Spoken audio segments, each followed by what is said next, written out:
Kumusta mga brad? Hindi na bago sa atin na makita ng motor na magkakamuka. Yung motor ng Honda may kamukhang ibang brand. Yung motor ng Yamaha may kamukhang ibang brand. Yung Suzuki may kamukhang ibang brand. Yung Kawasaki may kamukhang ibang brand. At karamihan nga po doon sa mga kamukha nila, made in China.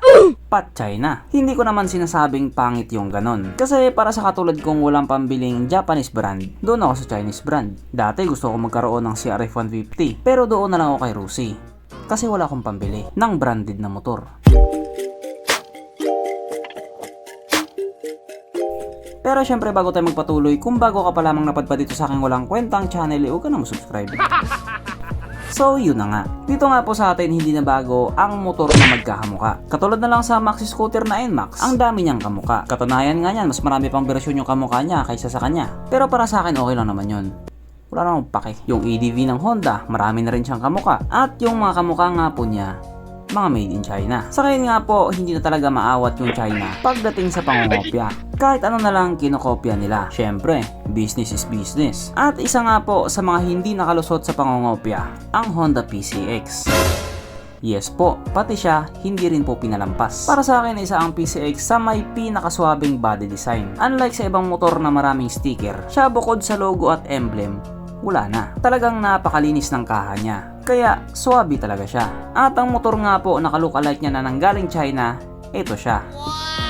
Hindi man 100% na magkamukha sila, pero makikita mo talaga sa pormahan niya na may pagka PCX talaga siya. At hindi lang din po basta ganun, kasi napaka-pogi din talaga niya. Sa totoo lang, parang nga siyang upgraded na PCX eh. At ang pangalan nga po niya ay Jiliming ZTX 150 or Jiming ZTX 150. Medyo kontrobersyal lang yung pangalan niya, pero sa 4 wheels naman yon. Well, itong PCX lookalike nga po na ito ay nagtrending nga po sa Facebook. Marami ang napawaw, marami ang nagsabing pogi siya, marami din ang nagsabing tama na, wala na ako pera. Nung naipost nga po ito sa isang page, marami talaga ang na-curious sa kanya. Kasi bukod sa napaka-pogi ng itsura niya, marami din po ang nagtatanong kung may tsansa ba nadalhin siya sa Pilipinas. Kasi mukhang may posibilidad din talaga. Kung titignan mo kasi yung page nila na naka-address nga po sa China, makikita nga po natin dito ang iba't ibang klase ng motor. Meron pa nga dito 3 gulong. Pero ang nakakagulat nga po, nandito rin yung ibang scooter ni Rusi.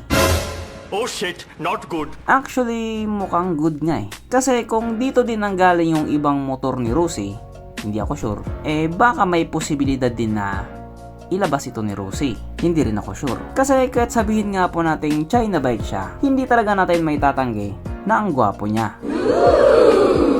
Tsaka ngayon, nag-i-improve na rin sila. May mga FI na, may liquid cooled pa. Kaya kung sakaling maisipan ni Rusi na ilabas ang motor na ito dito sa Pilipinas, panigurado magkakaroon ng magandang laban to. Kaya mag-antay-antay na lang tayo. So hanggang dito na lang muna mga brad, kung may gustong sabihin or gustong idagdag doon sa mga sinabi ko, mag-comment ka na lang sa baba. At syempre, wala muna tayong shoutout. Okay, bye.